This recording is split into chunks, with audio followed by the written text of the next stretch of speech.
జీవితాన్ని జీవించాలా, గుండెల్లోంచి రావాలి నీకు.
శ్రేష్టమైన సమయంలో దైవ సందేశాన్ని మనం వినడానికి ఇష్టపడదాం. రైట్, గత వారం అంతకుముందు వారం మనం ఏం ధ్యానం చేసాం చెప్పండి. మూలపాయింట్ చెప్పండి.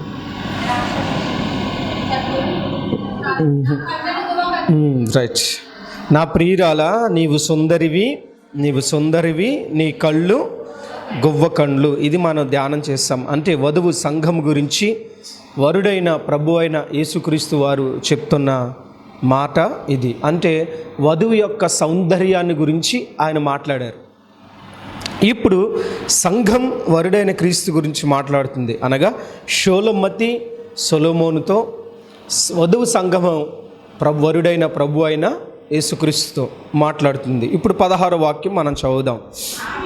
నా ప్రియుడా, నీవు సుందరుడవు, అతి మనోహరుడవు, మన శయన స్థానము పచ్చని చోటు, మన మందిరముల దూలములు దేవదారు మ్రానులు, మన వాసములు సరళపు మ్రానులు. చాలండి. ఇప్పుడు వధువు సంఘం వరుడైన యేసుక్రీస్తుతో ఈ మాట చెప్తుంది. నా ప్రియుడా, నీవు సుందరుడవు, అతి మనోహరుడవు, మన శయన స్థానము పచ్చని చోటు. చాలండి. వధువు సంఘం వరుడైన ప్రభు అయిన యేసుక్రీస్తు గురించి ఈ మాట చెప్పినట్లుగా మనం చూస్తాం.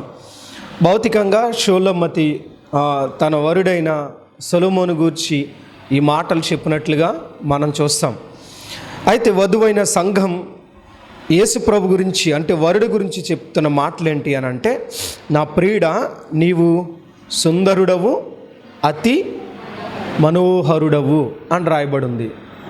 సుందరుడవు, అతి మనోహరుడవు అంటే ఆయన సౌందర్యాన్ని గురించి ఇక్కడ రాయబడినట్లుగా మనం చూస్తాం. ఇక్కడ మనకి తెలుగు బైబిల్లో అయితే నా ప్రియుడా, నీవు సుందరుడవు, అతి మనోహరుడవు అని మాత్రమే రాయబడింది. కానీ మనోహరుడవు అనే మాట గురించి ఇంగ్లీష్ బైబిల్లో చూస్తే 3 విషయాలు అక్కడ రాయబడ్డాయి. హ్యాండ్సమ్ అనే మాట రాయబడుతుంది, బిలోడ్ అనే మాట రాయబడుతుంది. అలాగే కానీ మనోహరుడా అనే పదానికి మనం పదాలు చూసుకుంటే చార్మింగ్, హ్యాండ్సమ్, అట్రాక్టివ్ అనే చాలా పదాలు మనకు కనిపిస్తాయి. అంటే ఏంటి అని అంటే వరుడు గురించి తను పోల్చిన విధానం, ఆయన సౌందర్యాన్ని గురించి చెప్తున్న విధానం ఇక్కడ మనకు కనిపిస్తుంది. నా ప్రియుడా, నీవు సుందరుడవు, అతి మనోహరుడవు. దీంట్లో చాలా అర్థాలు ఉన్నాయన్నమాట. మనోహరుడు అనే పదంలో చాలా అర్థాలు అంటే వరుడైన యేసు ప్రభు గురించి వధువు సంఘం వర్ణిస్తున్న లేదా ఆయన అందాన్ని గురించి మాట్లాడుతున్న సందర్భం ఇక్కడ మనకు కనిపిస్తుంది. నీవు సుందరుడవు, అతి మనోహరుడవు అంటే ఆయన చాలా అందగాడు అనే విషయాన్ని రాయబడింది. అదే సమయంలో అట్రాక్టివ్, అర్థమవుతుందా, స్పెషల్ అని, లేకపోతే చార్మింగ్ అని, ఇంకా చాలా విషయాలు, బిలోడ్ అని చాలా విషయాలు అక్కడ రాయబడుతూ వచ్చాయి. అంటే అర్థం ఏంటనంటే ఆయన సౌందర్యాన్ని గురించి చెప్పాలంటే చాలా మాటలు ఉన్నాయి. అంటే అన్ని లక్షణాలు ఎవరిలో ఉన్నాయి? వరుడైన ప్రభువైన యేసుక్రీస్తులో. బహుశా ఒకవేళ భౌతికంగా మనం చూస్తే సొలొమోన్లో అన్ని లక్షణాలు ఉన్నట్టుగా షూలమ్మతి మాట్లాడుతూ వస్తుంది.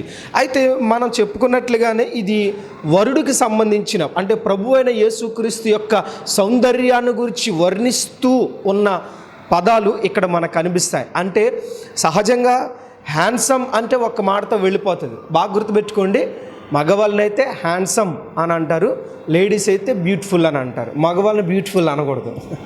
చాలామంది మగవాళ్ళని కూడా బ్యూటిఫుల్ అంటారు. బ్యూటిఫుల్ అనే పదం స్త్రీలకు సంబంధించి, అంటే స్త్రీలను పొగిడేటప్పుడు యు ఆర్ సో బ్యూటిఫుల్ అని అనొచ్చు.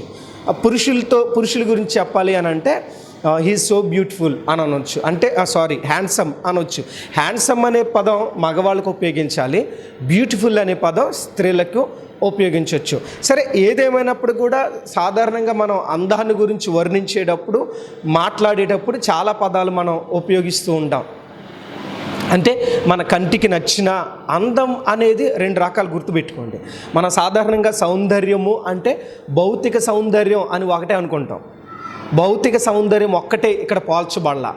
భౌతిక సౌందర్యం అని అంటే మన రంగు, మన హైటు, మన హెయిరు, మనం చూడగానే ఆకర్షణీయంగా కనిపిస్తే దాన్ని భౌతిక పరమైన అందం అని అంటాం. ఏ అందం చెప్పండి? అంటే ఏంటి? పైకి చూడడానికి బాగున్న వాళ్ళు, అంటే ఏంటి? ఒడ్డు పొడుగు బాగుండి, హైట్ బాగుండి, మంచి బాగుండి, ఫేస్ అట్రాక్టివ్గా ఉండి, అలాగే అన్ని రకాలుగా బాగుంటే వాళ్ళు బాగున్నారండి అని అంటాం. అంటే అది అందంతో పోల్చబడింది. అయితే ఇంకొక విషయాల్లో కూడా మనం పొగుడుతాం. ఏంటి అంటే భౌతికపరమైన అందమే కాకుండా అంతర్గతమైన అందం, అంటే వాళ్ళ యొక్క గుణ లక్షణాలు గురించి పొగిడేటప్పుడు కూడా మనం అందాన్ని ఉపయోగిస్తాం. అంటే వాళ్ళు ఆత్మ సౌందర్యం కలిగిన వాళ్ళు. ఏ సౌందర్యం అంటే ఏంటి? అంతరంగ అలంకారము. ఏ అలంకారం? సాధారణంగా గుర్తుపెట్టుకోండి, భౌతికపరమైన అలంకారం భౌతిక సంబంధమైన రూపాన్ని అట్రాక్టివ్గా చేయగలదు, కానీ ఆత్మ సంబంధమైన అలంకారం, అర్థమవుతుందా, ఆత్మను కూడా అందంగా తయారు చేస్తుంది. అంటే సింపుల్గా మనం చెప్పాలంటే మనం ఒక మాట అంటాం కదండి, మనిషి బాగుంటాడు కానీ గుణం మాత్రం అంటారు కదా. అంటే ఏంటి? గుణం దరిద్రంగా ఉందని అర్థం. పైకి అందంగానే ఉండొచ్చు, గుణం సరిగా లేకపోతే. ఎప్పుడు ఒక మాట చెప్తా ఉంటాను, పురుషులు కానీ స్త్రీ, బైబిల్లో ఈ అందాన్ని గురించి రాస్తూ ఏమన్నాడంటే, వివేకము లేని సుందర స్త్రీ పంది ముక్కునున్న బంగారు కమ్మి వంటిది అన్నాడు. అంటే అర్థం ఏంటి? బంగారం అందంగా ఉంటుందా, అందవిహీనంగా ఉంటుందా? బంగారం ఇష్టపడిన వాళ్ళు ఎవరైనా ఉంటారా? అలా బంగారం బాగోదండి అనేవాళ్ళు ఎవరైనా ఉంటారా? కళ్ళకి అద్దెకుని తీసుకుంటారు, అవునా కదా? పందిని ఎవరైనా దగ్గర పెట్టుకుంటారా? ఒళ్ళో పెట్టుకుని ఆహా నా బుల్లి పంది ఎంత అందంగా ఉందో అని చెప్పి దాన్ని ముద్దాడతాడు ఎవడన్నా? ఎందుకని? సరే, ఈ బంగారపు కమ్మ తీసుకెళ్ళి పంది ముక్కు పెట్టారు. పెట్టిన తర్వాత అబ్బా బంగారం గురించి పందిని ఎత్తుకుంటాను, ఆ కమ్మి కావాలి కానీ నువ్వు వద్దు అంట మనం. అంటే అర్థం ఏంటి? ఆ కమ్మి వరకు ఓకే, కానీ ఎప్పుడైతే పంది ముక్కుని చేరిందో ఆ కమ్మికి కూడా, అంటే ఆ బంగారు ఆభరణానికి కూడా ఏం పోయింది? విలువ పోయింది. అంటే బంగారం మంచిదే, కానీ అది దేని ముక్కుకుంది? సో ఆ పంది ముక్కు అడ్డమైన ప్రాంతాల్లో పెడుతుంది, అందుకని దరిద్రం అన్నమాట. అర్థమైందా? అంటే ఎలా పోల్చాడు సొలొమోను అని అంటే, నువ్వు హ్యాండ్సమ్గా ఉన్నావు లేదా బ్యూటిఫుల్గా ఉన్నావు, ఓకే, ఇంతవరకు ఓకే, నీ రంగు, రూపు, ఒడ్డు, పొడుగు అన్నీ బాగున్నాయి, సూపర్గా ఉన్నావు, దాంట్లో సందేహం లేదు. అయితే నీ గుణం వరస్ట్గా ఉంటే నువ్వు దరిద్రం. అంటే అర్థం ఏంటి? నీ గుణం పందిలా ఉంది, పైకి రూపం మాత్రం బంగారంలా ఉంది. బంగారంలాగా ఉండి పంది స్వభావం కలిగి ఉంటే అది వరస్ట్ అని అర్థం. పందిని ఎలాగైతే నువ్వు హక్కున చేర్చుకోవో, సౌందర్యం ఉన్నప్పటికీ కూడా గుణం అనే అలంకరణ నీకు లేకపోతే, ఆ సౌందర్యం నీకు లేకపోతే నువ్వు పందితో సమానం. చాలామంది అందాన్ని బట్టి ఎగురుతూ ఉంటారు, కానీ గుణం లేని అందానికి విలువ లేదు. మరి వరుడైన ప్రభు అయిన యేసుక్రీస్తు గురించి ఎందుకు ఈ మాట రాయబడింది అని అంటే, ఆమె అంటుంది కదా, నీవు సుందరుడవు, అతి మనోహరుడు. అంటే నీ గుణాలను బట్టి నేను అట్రాక్ట్ అయిపోయాను, నీ లక్షణాలను బట్టి నాకు ఆకర్షణ కలిగింది, నువ్వు చూడడానికి చార్మింగ్గా ఉన్నావు, నీ గుణ లక్షణాలు మరింత అట్రాక్టివ్గా ఉన్నాయి. అంటే అర్థం ఏంటి? నువ్వు సౌందర్యవంతుడివే కాదు, నీ గుణంలో కూడా సూపర్ నువ్వు. అందుకనే ఆ గుణాలకు నేను ఆకర్షితురాలనైపోయా అని సొలొమోను చెప్తుంది. ఎవరి గురించి? సొలొమోను గురించి. ఇప్పుడు వధువు సంఘంగా ఉన్న మనం ఎందుకు వరుడైన యేసు ప్రభు వారికి అట్రాక్ట్ అయ్యాం? ఈ ప్రపంచం ఎందుకు వరుడైన యేసు ప్రభు వారికి అట్రాక్ట్ అవుతుంది అని అంటే, మనం పాడుకున్నాం కదా, 10,000 మందిలో ధవల వర్ణుడు రత్న వర్ణుడు 10,000 మందిలో అతి శ్రేష్ఠుడు ఆయన. అంటే ధవల వర్ణుడు రత్నవర్ణుడు 10,000 మందిలో కూడా ఆయన గుర్తుపట్టగలను నేను. అంటే 10,000 మంది అక్కడ ఉన్నా సరే నా ప్రియుడు అక్కడ ఎలా ఉంటాడంటే సంథింగ్ స్పెషల్గా ఉంటాడు. ఆయన మాట స్పెషల్, ఆయన నడక స్పెషల్, ఆయన ఆలోచన విధానం స్పెషల్. అంతేకాదు ఆయన గుణ లక్షణాలు స్పెషల్. ప్రపంచంలో ఎవరికి అవి లేవు. అందుకే ఆయనకి ఎందుకు మనందరం ఆకర్షితులైపోయాం? యేసుప్రభు గురించి ప్రాణాలు ఇచ్చేంత ప్రేమ ఎందుకు వస్తుంది? యేసుప్రభు గురించి హతసాక్షులైపోతున్న శిష్యులు మనం చూసాం. దేవుని సువార్త కోసం తమ ప్రాణాలు అర్పించిన భక్తుల్ని మనం చూస్తున్నాం. ఎందుకు అంత ఆకర్షణ ఎక్కడి నుంచి వచ్చింది అని అంటే, ఆయన అతి మనోహరుడు. ఎలాంటి వాడు అంటే, ఆయన భౌతిక అందమే కాదు, భౌతిక సంబంధమైన సౌందర్యమే కాదు, ఆయనలో ఉన్న గుణ లక్షణాలను మనం ఆకర్షితులయ్యేలా చేస్తున్నాయి. అంటే ఆయన ప్రేమ గొప్పది, ఆయన తగ్గింపు గొప్పది, ఆయన గుణ లక్షణాలు గొప్పవి. ఎవరైనా సరే ఆయనకు అట్రాక్ట్ కావాల్సిందే. అందుకే ప్రపంచంలో ఎంతోమంది దేవుళ్ళు ఉన్నా ఎందుకు ఆయనకి మనం ఆకర్షితులైపోతున్నాం అని అంటే, ఆయన ఎప్పుడు ఆయన గుణ లక్షణాలు ఇప్పుడు సంథింగ్ స్పెషల్గా ఉన్నాయి. సాధారణంగా ఈ భూలోకంలో అందం ఉంటే గుణం ఉండదు, గుణం ఉంటే ఒకళ్ళు రెండు ఉండవు. అర్థమైందా? కానీ బైబిల్ ఏం చెప్తుందంటే, నువ్వు సౌందర్యంగా లేకపోయినా పర్వాలేదు, కానీ నీ గుణ లక్షణాలు మాత్రం ఎలా ఉండాలా? సౌందర్యంగా ఉండాలా. తిమోతి పత్రిక ఒకసారి చదువుతారండి. తిమోతి రాసిన మొదటి పత్రిక 2వ అధ్యాయము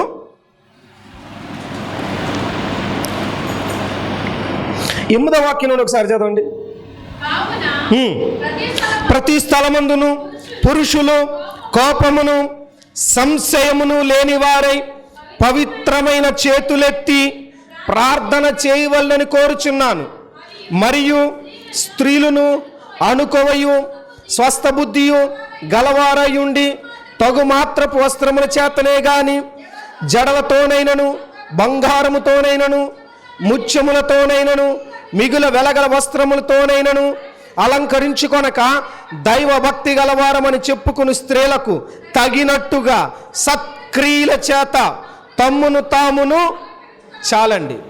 ఇక్కడ ఇద్దరు గురించి రాయబడింది. ఒకటి, ప్రతి స్థలమందు పురుషులు కోపమును సంశయమును లేనివారై పవిత్రమైన చేతులెత్తి ఏం చేయాలంట? ఏం చేయాలా అంటే, పురుషులకి ఏ అలంకారం ఉండాలి అని అంటే, కోపము సంశయాన్ని పక్కన పెట్టాలి. అర్థమవుతుందా? సంశయం అంటే ఏంటి? అంతే. ఎందుకు సంశయిస్తున్నావు, ఎందుకు సంకోచిస్తున్నావు అని అంటాం కదా, ఎందుకు ఆలోచిస్తున్నావు, ఎందుకు ఆగుతున్నావు అని అంటాం కదా. అంటే ఎక్కడో అనుమానం ఉంటే కొంచెం సంశయం ఉంటుంది. ఎందుకు ఆగుతున్నావు అంటే, ఆలస్యము చేయక, ఆగక, సంకోచించక, అనుమానించక ఎలా ఉండాలి అని అంటే, పురుషులు కోపమును ఫస్ట్ ఏముండకూడదంట అంటే ఊరిని వచ్చేకూడదు కోపం. అర్థమవుతుందా? కోపము అన్నాడు ఇక్కడ. కోపమును సంశయమును లేని వారే అని ఉంది ఇక్కడ.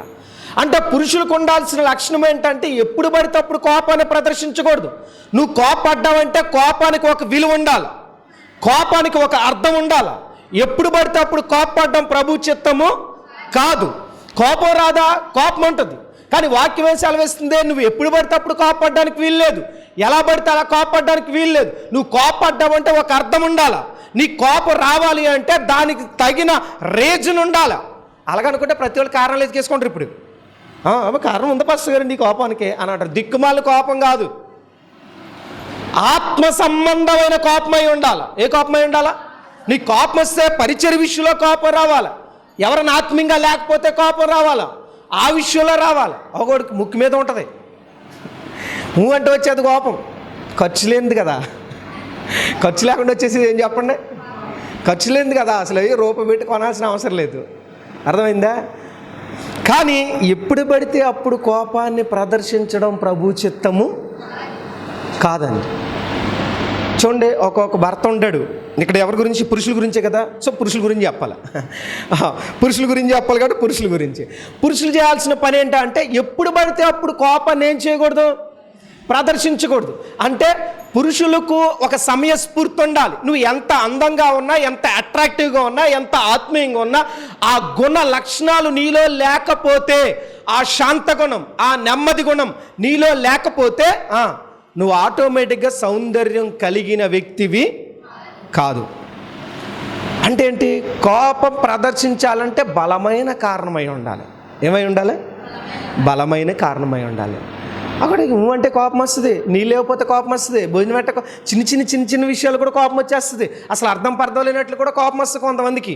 కోపం వచ్చిందంటే చాలా రీజన్ ఉండాలి. అప్పుడు ఆ కోపానికి ఒక అర్థం ఉంటుంది. ఏమంటే చెప్పండి? ఒక అర్థం ఉంటుంది. అందుకే బైబిల్ ఏం చెప్తుందంటే ప్రతి స్థలమందును, ఏ స్థలం అందంట? ఈ పాయింట్ నోట్ చేసుకోవాలి. ఎక్కడ పడితే అక్కడ ప్రతి స్థలం అంటే ఏంటి? నువ్వు ఇంటి దగ్గర ఉన్నా, పొలంలో ఉన్నా, వ్యాపారంలో ఉన్నా, ఉద్యోగాల్లో ఉన్నా, మందిరంలో ఉన్నా అని అర్థం. ప్రతి స్థలం అంటే దీనికి ఏమన్నా ఎగ్జామ్షన్ ఏమైనా ఉందా? ఏం లేదు కదా. ప్రతి స్థలం అంటే ఎక్కడున్నా ఎలా ఉండాలని. ఎక్కడున్నా మందిరంలో ఒక్కడే శాంతి స్వరూపంలాగా మారిపోకూడదు. మందిరంలోకి వచ్చే కానీ అబ్బా ఎంత శాంతమూర్తి అండి అన్నట్టుగా ఉండిపోతే కుదరదు. ప్రతి స్థలమందు అని ఉంది. ఏ స్థలమందట?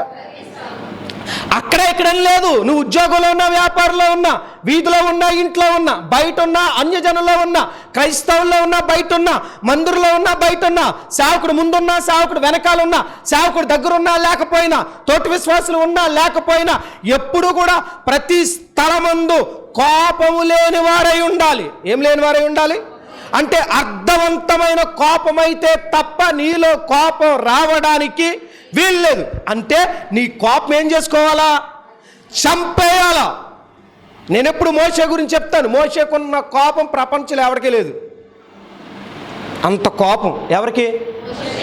అలాంటి కోపవంతుడే దేవుడు లాస్ట్లో అతని గురించి సాక్ష్యం ఇస్తే ఏమన్నాడు తెలుసా? భూమి మీదనున్న వారందరిలో మిక్కిలి, అది పురుషులు గుర్తుపెట్టుకోవాల్సిన విషయం. అంటే భూమి మీద ఉన్న అందరిలో కూడా సాత్వికుడిగా ఎలా మారిపోయాడండి అంత కోపం ఉన్న వ్యక్తి. అంటే దేవునితో సహవాసం కలిగిన తర్వాత అతని కోపం ఏమైంది చెప్పాలా? కొంతమంది మారా కోపం పెరుగుద్ది. అర్థమైందా? దేవుడు నీ గురించి సాక్ష్యం ఇస్తే ఈ సాక్ష్యం చెప్పాలా? నీ తోటి విశ్వాసులు ఈ సాక్ష్యం చెప్పాలా?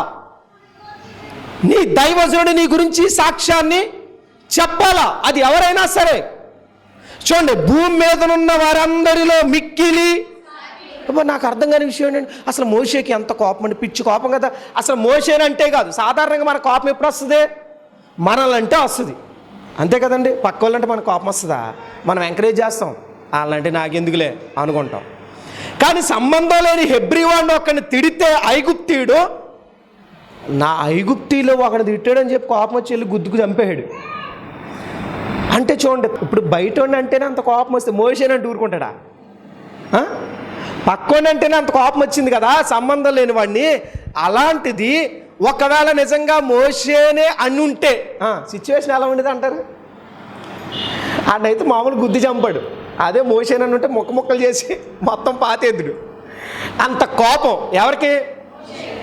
మోషేకి. ఎందుకని చిన్నప్పటి నుంచి ఎక్కడ పెరిగాడండి? రాజవంశంలో పెరిగాడు. అన్నీ ఉన్నాయి కాబట్టి ఆటోమేటిక్గా అహంకారం, కోపం కూడా ఎక్కువే ఉంటాయి. అలాంటి సిచ్యువేషన్లో ఉన్నవాడు మోషే. కానీ దేవుడు సాక్ష్యం ఇస్తే ఎలా మరి? భూమి మీద ఉన్న వాళ్ళందరిలో కూడా మిక్కిలి. ఇప్పుడు ఒకవేళ దేవుడు సాక్ష్యం ఇచ్చి ఉంటే పర్లేదులే మోషే మారాడు, మోషే కొంచెం కోపం తగ్గింది అనొచ్చు. అలా అనలా. అసలు భూమి మీద ఎంతమంది మనుషులు ఉన్నారో వాళ్ళందరికంటే మిక్కిలి.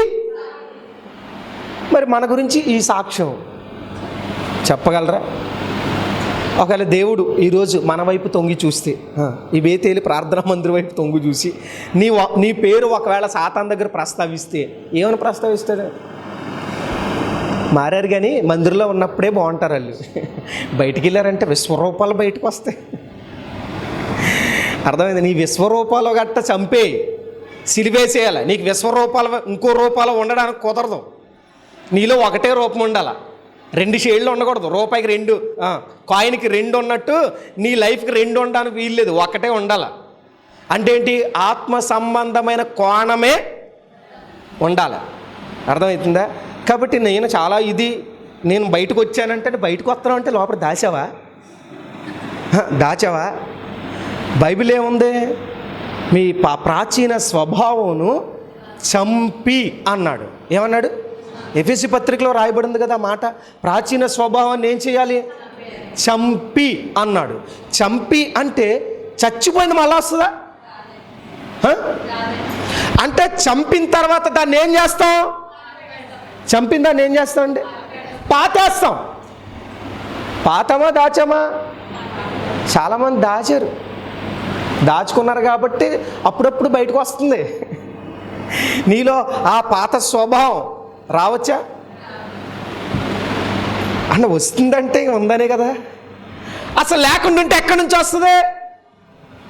గుర్తుపెట్టుకోండి, కోపమును విడిచిపెట్టాలా అంటే అర్థం ఏంటి? నీలో ఉన్న కోపాన్ని సిలివేసేయాలి. ఎవరైనా ఒక మాట అంటే భరించలేకపోవడం, సేవకుడు గద్దిస్తే భరించలేకపోవడం, కుటుంబస్తులు ఒక మాట అంటే భరించలేకపోవడం, తోటి సంఘంలో ఒక మాట అంటే తగ్గించుకోలేకపోవడం. అప్పుడు కూడా నీ కోపం వస్తుంది అంటే ఇంకా నీ కోపాన్ని నువ్వేం చేయలే? చంపి పాతలా దాచావు. సందర్భాన్ని బయటకు తీసుకొస్తున్నావు. చంపింది దాచావు, బయటకు తీసుకొచ్చావు అంటే నువ్వు దెయ్యాను అని అర్థం. ఇప్పుడు యేసయ్య గురించి రాయబడిన మాట ఏంటో తెలుసా? ఆయన సుందరుడు, అతి ఏమైపోయిందండి కోపం ఆయన హేళన చేస్తుంటే. నువ్వు నిజంగా యూదుల రాజ్యం అయితే నువ్వు రక్షించుకుని మమ్మల్ని కూడా కోపం వచ్చిందా? తండ్రి వీరు ఏమి చేయుచున్నారో నేను క్షమించు ప్రభువా అని అన్నాడు. చాలామంది హేళన చేస్తుంటే తగ్గించుకున్నాడు ఆయన, అవమానకరంగా మాట్లాడితే తగ్గించుకున్నాడు ఆయన. ఇప్పుడు బాగా గుర్తుపెట్టుకోండి, నిన్ను ఎవరైనా ఒక మాట తగ్గించి మాట్లాడితే నీకు కోపం వస్తుందా? నార్మల్గా ఉంటున్నావా? ఒకవేళ నిజంగా వచ్చినా అలా కామ్గా ఉండి చక్కగా ప్రార్థన చేసుకుని, ప్రభువా అన్ని విషయాల్లో నాకు నిగ్రహ శక్తిని ప్రభు అని ప్రార్థన చేసుకుంటున్నావా? కళ్ళు దాగిన కోతిలాగా ఎగురుతారు కొంతమంది. తెలుసా మీకు? కళ్ళు దాగిన కోతి ఏం చేస్తుందంట? ఎగురుతూ ఉంటారు. కొంతమంది అలా ఎగురుతూ ఉంటారండి. ఎగురా ఉంటే నీళ్ళ ఆత్మీయత ఎక్కడుంది? కోపము లేని వారై అనుంది. ఖచ్చితంగా కోపం లేని వాళ్ళై, సంశయం లేని వారై ఉండాలి. కోపాన్ని ప్రదర్శించడానికి వెళ్ళని గుర్తుపెట్టుకోండి.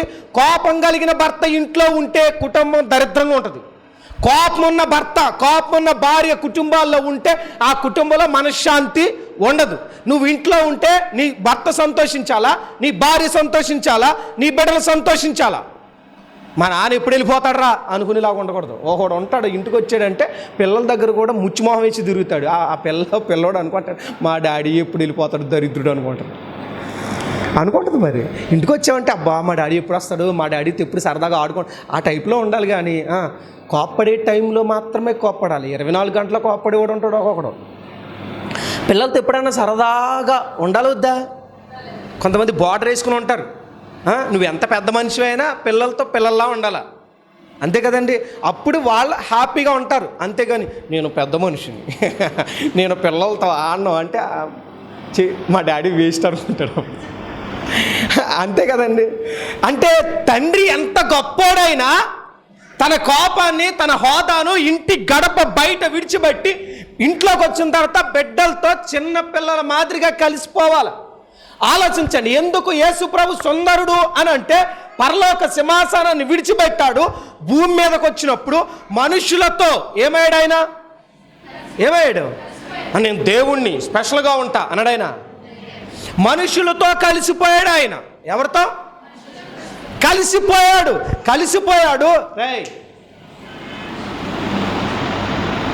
సౌండ్ వినబడిందంటే కొడతాను. సో గుర్తుపెట్టుకోండి, మనుషులతో కలిసిపోయాడు ఆయన. అంటే తన హోదాను విడిచిపెట్టాడు. ఎక్కడైనా సరే నేను దేవుణ్ణి కాబట్టి నేను ఎలా ఉంటా అన్నాడాయన. మనుషులతో మనిషిలా కలిసిపోయాడు ఆయన. అంటే పురుషులు గుర్తుపెట్టుకోవాల్సిన విషయం ఏంటంటే, నువ్వు రాజకీయ నాయకుడు అవ్వచ్చు, ఎమ్మెల్యే అవ్వచ్చు, ఎంపీ అవ్వచ్చు, మినిస్టర్ అవ్వచ్చు, గొప్ప సేవకుడు అవ్వచ్చు, గొప్ప నాయకుడు అయి ఉండొచ్చు, గొప్ప ఉన్నతమైన పరిస్థితులు కలగొండొచ్చు. కానీ ఎప్పుడైతే మన ఇంట్లో అడుగు పెడతామో నీ ప్రెస్టేషన్, నీ కోపం, నీ బయట విషయాలు గడప బయట విడిచిపెట్టి లోపలికొచ్చి నీ బిడ్డలతో చిన్న పిల్లోడిలా కలిసి ఆడుకోవాలి. అప్పుడు నీ పిల్లలకి న్యాయం చేస్తాం. మన ప్రభు అయిన యేసుక్రీస్తు నామములో రెండంచుల ఖడ్గమని యొక్క ఆధ్యాత్మిక కార్యక్రమాన్ని వీక్షిస్తున్న వీక్షకులందరూ కూడా ప్రభు నామములో శుభాభివందనాలు తెలియజేస్తున్నాను. ఈ యొక్క ఆధ్యాత్మిక కార్యక్రమం మిమ్మల్ని ఎంతో బలపరుస్తుంది, ఎంతోమందిని మారుస్తుందని అనేక మంది సేవకులు మీరు చేస్తున్న ఫోన్స్ ద్వారా నేను దేవుడిని ఎంతో స్తుతిస్తున్నాను, గణపరుస్తున్నాను. కనుక ఈ యొక్క ఆధ్యాత్మిక కార్యక్రమం ఇలాగే ఆగక కొనసాగాలి అని అంటే మీ యొక్క సహకారం ఎంతో అవసరం. కనుక ఎవరైనా ఈ యొక్క ఆధ్యాత్మిక కార్యక్రమాన్ని మేము బలపరుస్తామన్నా, దీనికి స్పాన్సర్ చేస్తాం అని ఎవరైనా మీ హృదయంలో ప్రేరేపించబడితే మాత్రమే ఈ కింద స్క్రోల్ అవుతున్న ఈ ఫోన్ నెంబర్లకు మీరు ఫోన్పే ద్వారా కానీ గూగుల్ పే ద్వారా కానీ మీరు మీ అమౌంట్ పంపించి స్క్రీన్ షాట్ నా వాట్సాప్ నెంబర్ కింద స్క్రోల్ అవుతుంది, దానికి మీ డీటెయిల్స్, మీ పూర్తి వివరాలు పంపించినట్లయితే ఖచ్చితంగా ఈ సువార్తలో మీరు పాలుభాగస్తులు అవుతారు, అనేక మందికి సువార్తను అందించిన వారు అవుతారు. కనుక ఈ ఆధ్యాత్మిక కార్యక్రమం ఆగక ఇలాగే కొనసాగాలని దినసేవకుడిగా నేను కోరుకుంటున్నా. మీరు కూడా కోరుకున్నట్లయితే ఖచ్చితంగా దీన్ని బలపరచండి, సహకరించండి. దేవుని ఆశీర్వాదాలు మీరు అందరూ పొందుకోవాలని ప్రేమపూర్వకంగా ఆహ్వానిస్తున్నాం. God bless you, God bless you all. ఈ యొక్క ఆధ్యాత్మిక కార్యక్రమంలో ఈ వాక్యం ద్వారా మీరు బలపడినట్లయితే ఈ కార్యక్రమాన్ని ప్రోత్సహించండి, బలపరచండి. అలాగే మీ సమస్యలు ఏమైనా తెలియచేయాలి అని ఆశపడితే ఈ స్క్రీన్పై స్క్రోల్ అవుతున్న నెంబర్లకు మీరు కాల్ చేయండి. అలాగే మీ ప్రార్థన అవసరాల కొరకు ప్రేయర్ చేయడానికి సేవకుడిగా నేను ఇప్పుడు సిద్ధంగా ఉన్నాను. అలాగే నా వర్తమానాలు మీ ప్రాంతాల్లో వినబడాలి అని ఆశపడితే ఎవరైనా సరే దైవ సేవకులు కానీ మరి ఎవరైనా ఈ స్క్రీన్పై కనబడుతున్న నెంబర్లకు మీరు కాల్ చేయొచ్చు అని ప్రభు పేరిట తెలియజేస్తున్నాను. అలాగే నా వర్తమానాలు మీరు ఇంకా వీక్షించాలి అని ఆశపడితే బ్రో ఎం శ్యామ్ అనే యూట్యూబ్ ఛానల్ ద్వారా కూడా నా వర్తమానాలు అనేకమైన యూట్యూబ్లో ఉన్నాయి. కనుక వాటిని కూడా మీరు వీక్షించి ప్రభు యొక్క దీవెనలు పొందుకోవాలని, ఆధ్యాత్మికంగా బలపడాలని ప్రభు పక్షాన తెలియజేస్తున్నాను. ఈ దీన సేవకుడి కొరకు, ఈ దీన పరిచర్య కొరకు మీ యొక్క అనుదిన ప్రార్థనలో జ్ఞాపకం చేసుకోవాలని ప్రభు పేరిట మీ అందరినీ కూడా తెలియజేస్తున్నాం. God bless you, God bless you all. దేవుడు మిమ్మల్ని దీవించునుగాక. ఆమేన్. మా అడ్రస్ బేతేలు ప్రార్థనా మందిరం, ఇందిరా కాలనీ, జీడిపిక్కల ఫ్యాక్టరీ ఎదురుగా, దొండపూడి రోడ్, గోపాలపురం.